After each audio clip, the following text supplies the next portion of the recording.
Here's what we know so far.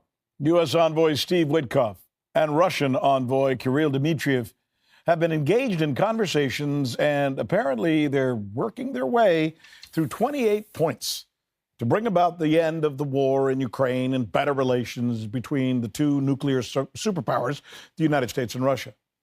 What about the specifics, right? All right, first, neither Washington nor Moscow is going to give any official comments on the specifics of this plan so far, but there is some reporting on what those specific points are.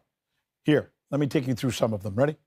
Number one, and again, let me underscore that neither the White House nor the Kremlin have confirmed any of these, but here we go.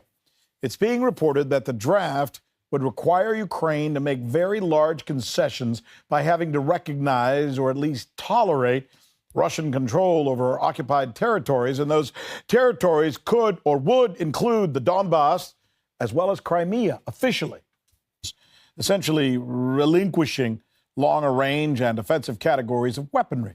Makes sense. Number three, Ukraine would agree to barring certain international military units from operating on Ukrainian soil. In other words, you know what? Can't have the Brits and the Parisians and the Germans soldiers in Ukraine pointing their missiles at Moscow. No way. That's what started this thing in the first place. Many Russians in the government would argue. There's also some reporting, by the way, that Mr. Trump has already signed off on the proposal brought back to him by Witkoff, which is interesting. As for the Russians, they're saying on the record anyway that there are no new developments to report. They remain tight-lipped. Can you blame them?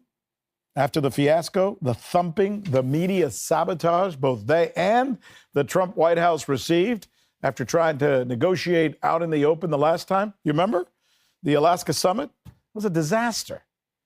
That's why this time they're keeping the talks private.